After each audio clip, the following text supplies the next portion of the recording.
Have you ever had a recurring dream that disturbed you?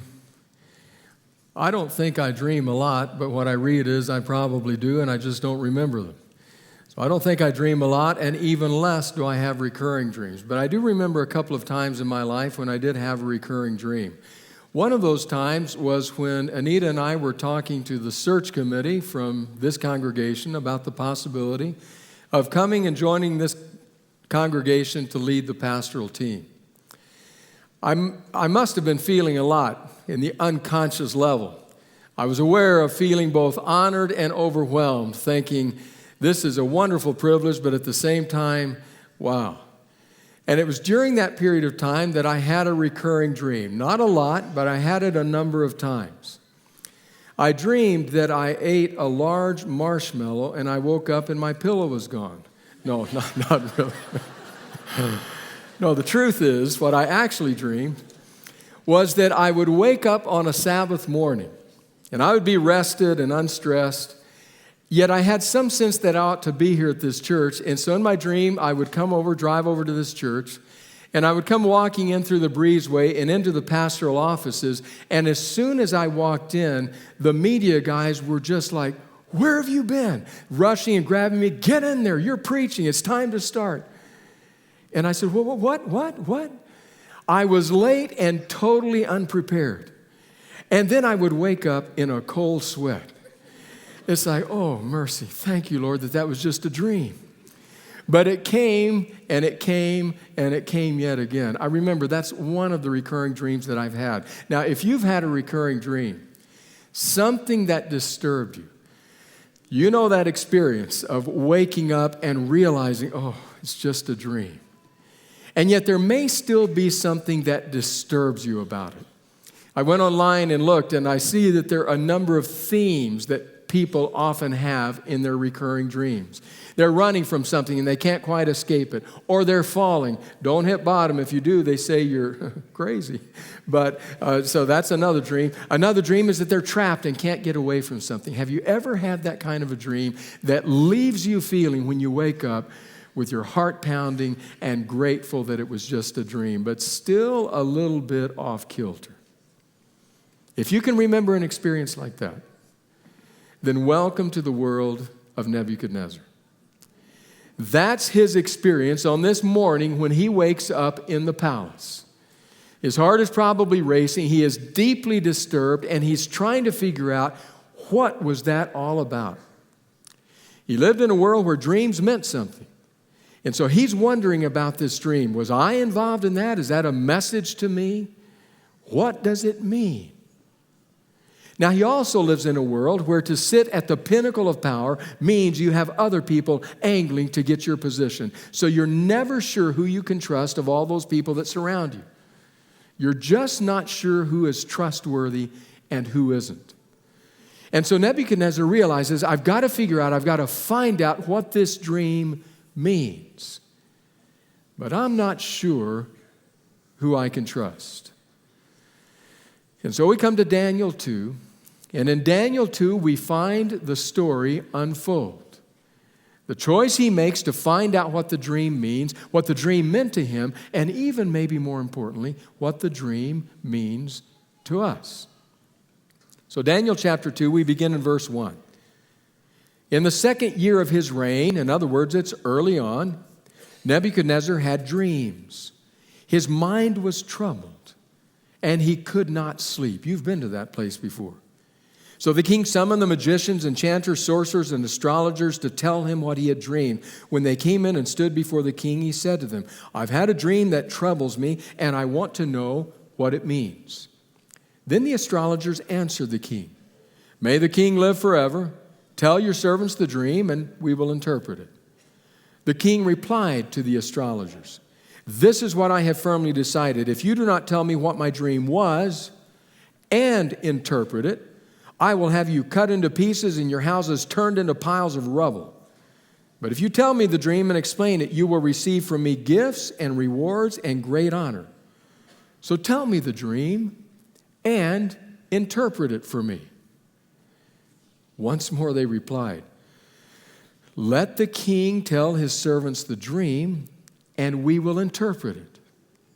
Then the king answered, I am certain that you're trying to gain time because you realize that this is what I have firmly decided. If you do not tell me the dream, there's only one penalty for you. You have conspired to tell me misleading and wicked things, hoping the situation will change. So then tell me the dream, and I will know that you can interpret it for me. The astrologers answered the king, There's not a person on earth who can do what the king asks. No king, however great and mighty, has ever asked such a thing of any magician or enchanter or astrologer. What the king asks is too difficult. No one can reveal it to the king except the gods, and they do not live among human beings. This made the king so angry and furious that he ordered the execution of all the wise men of Babylon. So the decree was issued to put the wise men to death, and men were sent to look for Daniel and his friends to put them to death. So the king figures out, I want to know the meaning of the dream, but I have no way to accurately assess if what I'm being told is really the meaning of the dream. So here's what I'm going to do. He calls in his wise men and he tells them, tell me the dream first, and then tell me the interpretation. If you can tell me the dream, then I'll believe your interpretation. What kind of question is that? What kind of demand is that? You can imagine the experience of these wise men as they say, well, king, yeah, we're happy to do that. That's what we're here for. We're here to help you. So just tell us the dream. We'll interpret. He says, no, you tell me the dream and then you interpret it. Well, king, just tell us the dream. Just give us that start and then we'll, he says, no. You're just trying to buy time. Tell me the dream and the interpretation. And they say, Your Majesty, that's ludicrous. No king has ever asked that. That's utterly impossible. No one can do that. No human being can do that. Only the gods could do that, and they don't live among human beings. And right there, with that statement, they underline the key theme for this text. The king keeps pushing them. It becomes clear they can't do it, so he says, all right, fine, off with you, all of your heads, off with all of your heads. Thus, a knock on the door. Daniel answers the door, say, we need you to go with us. Where are we going? We're going to cut off your head.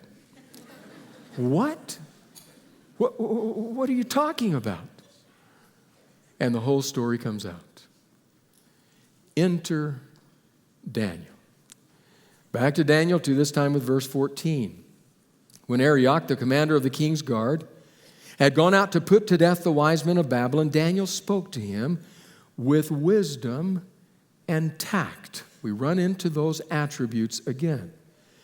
He asked the king's officer, why did the king issue such a harsh decree? Arioch then explained the matter to Daniel. At this, Daniel went in to the king and asked for time so that he might interpret the dream for him. Just give me some time. Then Daniel returned to his house and explained the matter to his friends, Hananiah, Mishael, and Azariah. He urged them to plead for mercy from the God of heaven concerning this mystery, so that he and his friends might not be executed with the rest of the wise men of Babylon.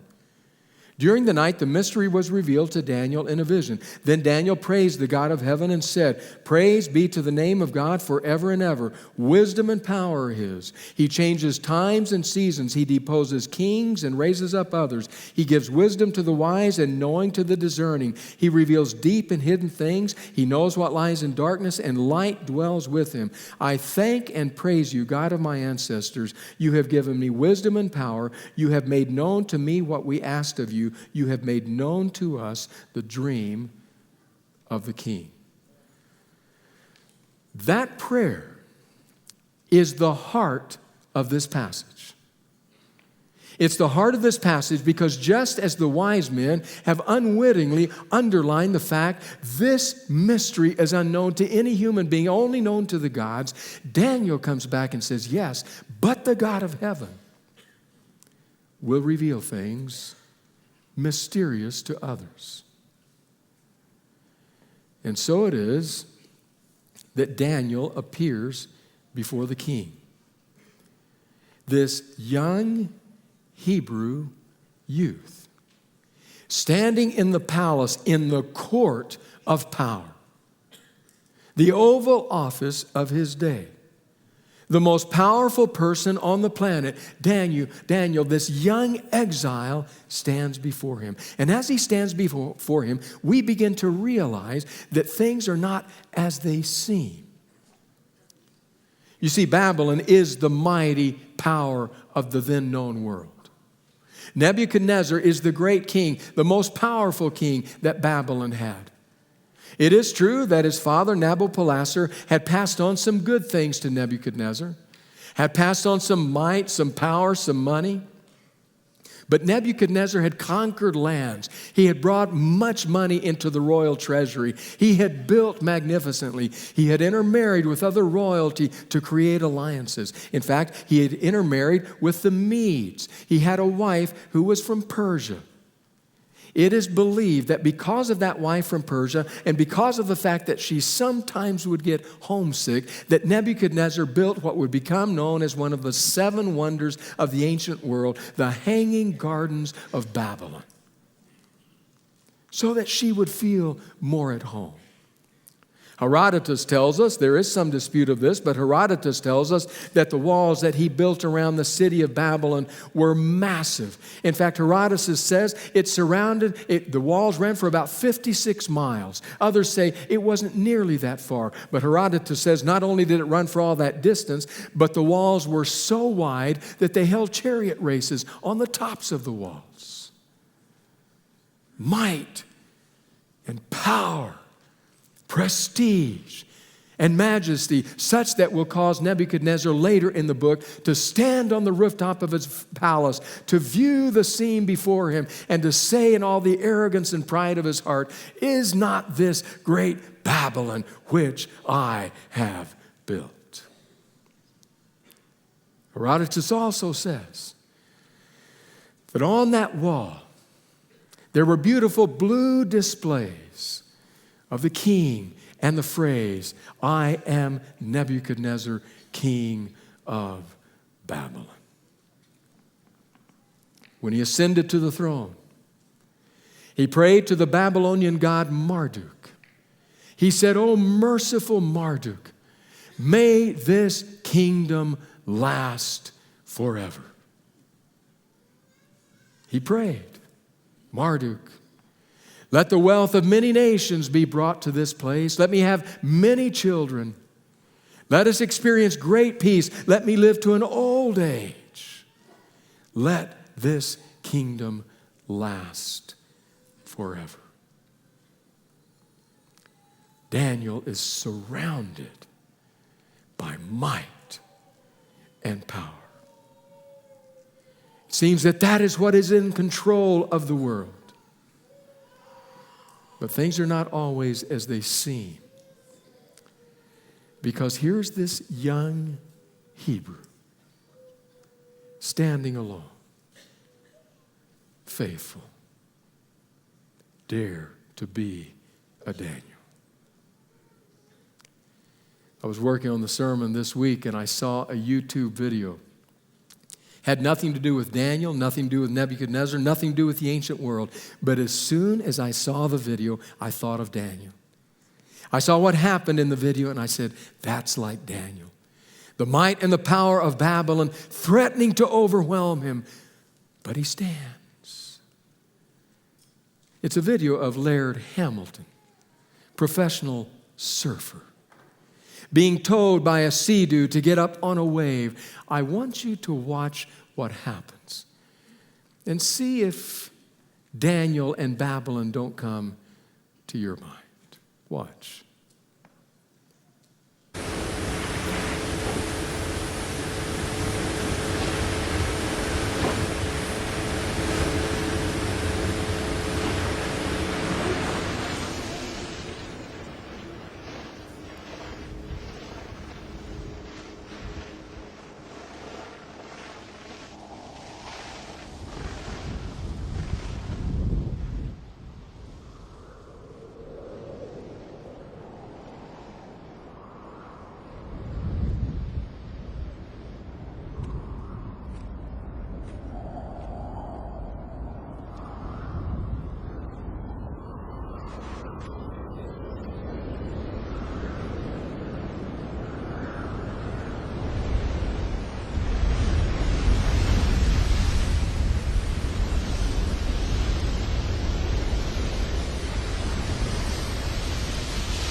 Wow. Is that amazing? The might and the power and the force, and yet there he is, standing and strong and on target. That's Daniel, standing before the king. Everything could be threatened, but he is calm. We go back now to Daniel, the 2nd chapter, to notice what happens next. I begin reading this time in verse 26. The king asked Daniel, also called Belteshazzar, "Are you able to tell me what I saw in my dream and interpret it?" Daniel replied, "No wise man, enchanter, magician, or diviner can explain to the king the mystery he is asked about. But there is a God in heaven who reveals mysteries. He has shown King Nebuchadnezzar what will happen in days to come. Your dream and the visions that passed through your mind as you were lying in bed are these. As your majesty was lying there, your mind turned to things to come, and the revealer of mysteries showed you what is going to happen. As for me, this mystery has been revealed to me, not because I have greater wisdom than anyone else alive, but so that your majesty may know the interpretation and that you may understand what went through your mind. It's not because I'm wiser than anyone else, but it's because there is a God in heaven who knows the mystery of history. And then he begins to tell the dream. A great imposing statue, a head of gold, chest and arms of silver, belly and thighs of bronze, legs of iron, feet and toes mixed, part iron, part baked clay. And then while your majesty was watching, a stone cut out without hands crashed into the statue and destroyed it. Nothing was left but rubble and dust that was blown away by the wind. You can almost picture King Nebuchadnezzar on the edge of his seat, listening as Daniel speaks. Yes, yes, that's it. And then that most threatening part of the vision, that stone. Nebuchadnezzar must have been eager to hear. He lived in a time and age where these dreams had clear meaning. What does it mean? Am I the statue? How am I involved? Why the destruction?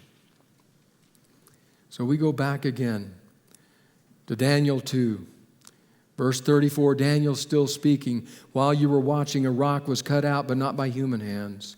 It struck the statue on its feet of iron and clay and smashed them. Then the iron, the clay, the bronze, the silver, and the gold were all broken to pieces and became like chaff on a threshing floor in the summer. The wind swept them away without leaving a trace. But the rock that struck the statue became a huge mountain and filled the whole earth. This was the dream, and now we will interpret it to the king. Now the king has confidence in Daniel. Now he's ready to hear the lessons. Now he's ready to understand the meaning of the dream. When we have read Daniel 2, when we have studied Daniel 2, you know what we have tended to do. We have tended from this point forward to take and to try to detail each and every kingdom, what each part of the statue symbolizes. I want to ask you to do something different with me this morning. I want to ask you to take a larger view of the meaning of the dream. Listen to the words of Old Testament scholar Ernest C. Lucas, who writes, "The mystery the dream reveals is not the details of the course of events in history, but the fact that history is under the control of God and that it has a purpose which will be achieved." So let's take a larger view. What were the key lessons to Nebuchadnezzar? Could it be that there are lessons that were for Nebuchadnezzar thousands of years ago that might still be relevant to us here, now, today, 21st century Southern California? Well, you consider. I offer 3 lessons for your consideration from the dream and its interpretation. Lesson number 1. No human power lasts forever. No human power lasts forever. You remember the prayer of Nebuchadnezzar as he ascended through the throne. O merciful Marduk, might this kingdom last forever. Just words?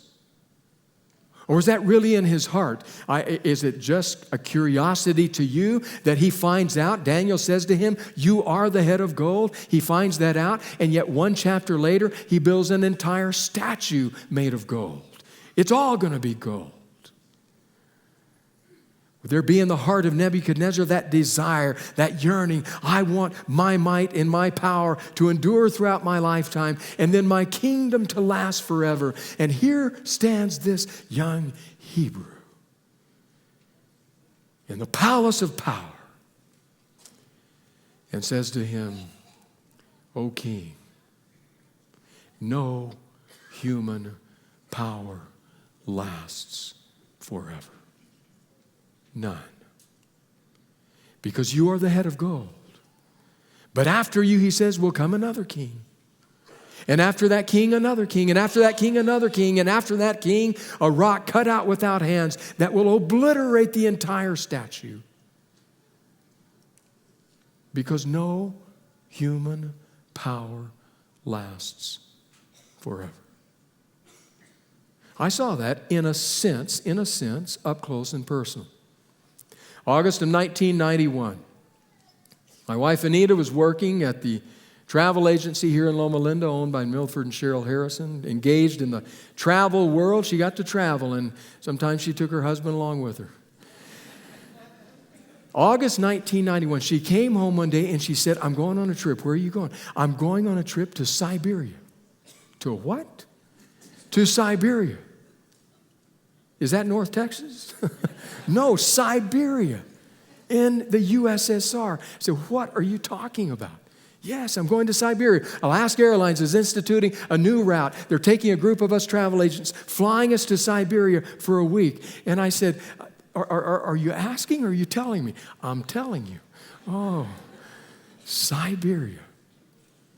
And so off she flew to Siberia. May I remind you, it was a world with no such thing as instant messaging and texting and FaceTime and Skype and all of the many other ways we maintain continual and constant contact. None of that was available. She would tell me later, I tried to call you once. I went to the phone company. Can I call? Yes, you can absolutely place a call. Just wait here 4 days. Then we'll place your call. No communication. It just so happened that in August of 1991, a name began to dominate the news. The name was Boris Yeltsin. They were also talking a lot about Mikhail Gorbachev. And they were talking about the USSR, that mighty power, that superpower that the president had called the evil empire. They were talking about that empire. The one that was so powerful that it seemed to always be menacing on the horizon, but seemed to be one that would last and last and last. But in August of 1991, it was teetering on the brink of collapse. And my beloved was there. And I was thinking, don't push it. Don't do anything. And I'm watching the TV, watching the developments. And it is beginning to topple. She would later tell me, time came, we've got to go back. There was some work to get all the paperwork in line, lined up, ready. They got out within a day or two of the collapse of the USSR. Came home. I was very grateful to see her. And I thought, who would ever have believed an empire that mighty finished? And Daniel stood before Nebuchadnezzar and said the same thing. You are the head of gold, O king, but after you another king, and another, and another, because no human power lasts forever. Lesson number 2. No human power has all the answers. It seems like that's a lesson we ought to have learned. It seems like that's a lesson that any schoolboy, any schoolgirl would know. It seems so simple and so clear. After all, if we look at history, history is littered with the remains, the corpses of kingdom after monarch, after government, after country that claim to have all the answers. We finally know how to do it. We'll do it right. This will solve all the ills. We will be the ones who will last through history because we know how to do it. And now they are pieces of lint on the pages of history. Dust that we blow off on a lazy afternoon. It seems we would have learned that lesson. No human power has all the answers. I think of my adult life. I think of what has happened in the years that I have followed politics in this country, and it strikes me that we have lurched and staggered from one campaign promise and one candidate and one new president to the next, each one pointing out all the errors of the one in the past. They didn't know how to do it, but pointing to all the hope for the future. We have the answers. And somehow we jump in line and believe it's finally here, without fully understanding in our core. No human power has all the answers. Consider what Daniel is participating in. Here you have the might of Babylon, most powerful nation on earth. Here you have Nebuchadnezzar, most powerful potentate on the planet. And the entire machinery of Babylon has come grinding to a halt. Why? Because the king is asking a question that no one can answer. The wisest men of the kingdom have been gathered together, and they end up saying, no one can give that answer, only the gods. To which Daniel will say, well, actually, there is a God in heaven. But, O king, no human power has all the answers. I don't know that we as a church, as Christian brothers and sisters have learned that lesson very well. I want to read to you the words of the late Charles Colson, advisor to President Richard Nixon, who went to prison over the Watergate affair and was the later founder of Prison Fellowship. Writing to the church about these very kinds of themes, listen to what Colson said. Many Christians, he said, like most of the populace, believe the political structures can cure all our ills. The fact is, however, that government by its very nature is limited in what it can accomplish. What it does best is perpetuate its power and bolster its own bureaucracies. Colson, a political conservative. We could find similar statements from political liberals, no doubt. So don't point across the aisle and say, it's the other guy. Because the truth is, it comes from both sides. Listen to some interesting statistics, drawn several years ago now, but drawn from Christianity Today. The result of their polling and surveying. Americans who say religious conservatives have too much control over the Republican Party, 45%. 45% of Americans, Republicans, too much control by religious conservatives. Americans who say non-religious liberals have too much control over the Democratic Party, 44%. Democrats, they're controlled by non-religious liberals, 44% to 45%, equally divided. Both having shots time and again to cure all our ills, each claiming we have the answers. And there stands a young Hebrew in the courtroom of power and says, "O King Nebuchadnezzar, no human power has all the answers. Dare to be a Daniel. Dare to stand alone." 3 lessons. Daniel tells Nebuchadnezzar no human power lasts forever. No human power has all the answers. But he has one more lesson for King Nebuchadnezzar. He says, King Nebuchadnezzar, no human power can stand when God acts. No human power can stand when God acts. Back to Daniel 2, verse 44, the focus of which probably Nebuchadnezzar was the basis for Nebuchadnezzar's concerns. Verse 44. In the time of those kings, the God of heaven will set up a kingdom that will never be destroyed, nor will it be left to another people. It will crush all those kingdoms and bring them to an end, but it will itself endure forever. This is the meaning of the vision of the rock cut out of the mountain, but not by human hands, a rock that broke the iron, the bronze, the clay, the silver, and the gold to pieces. The great God of heaven has shown the king what will take place in the future. The dream is true, and its interpretation is trustworthy. O king, no human power can stand when God acts. Now, those of us who live on the other side of the Christ event and consider that rock cut out without human hands recognize some similar themes in the New Testament.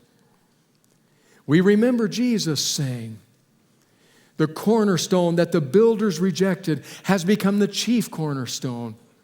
Whoever falls on that rock will be broken, but on whomsoever that rock shall fall, it will grind them to powder.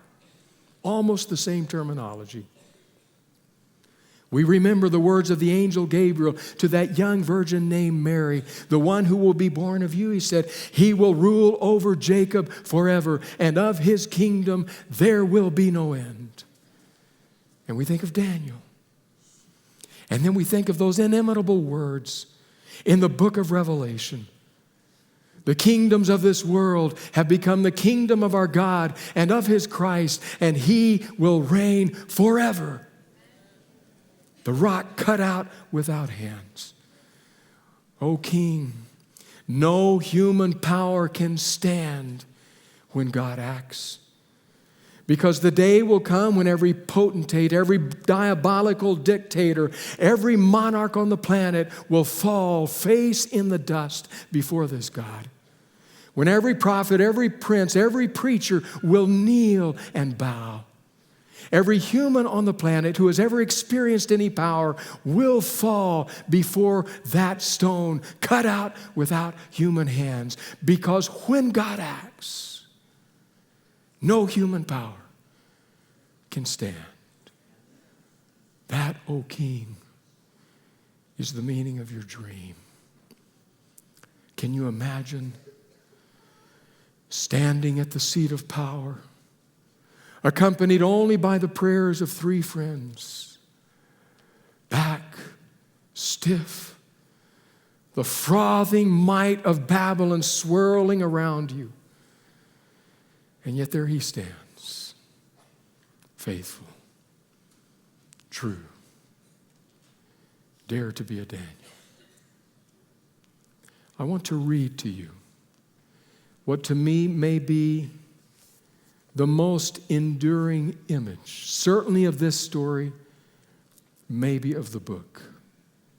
Picture it, the might and power of Babylon, the vulnerability of Daniel. He's just finished giving the dream and its interpretation. And seven words in verse 46 capture me. Here's what verse 46 says. Then King Nebuchadnezzar fell prostrate before Daniel. Prostrate. The most powerful person on the planet, on his face, in the dirt, before a Jewish exile. Because of the God of heaven. because He is the God of mystery and the God of history. And because that young man named Daniel said, "O King, no human power will last forever. No human power has all the answers. And no human power can stand when God acts." Dare to be a Daniel.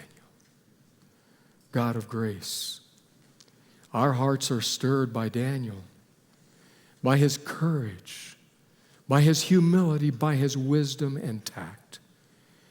But on a much more profound level, our hearts are stirred by the great God, the one God, the God of mystery and the God of history. Lord, let us bow before you today. Amen.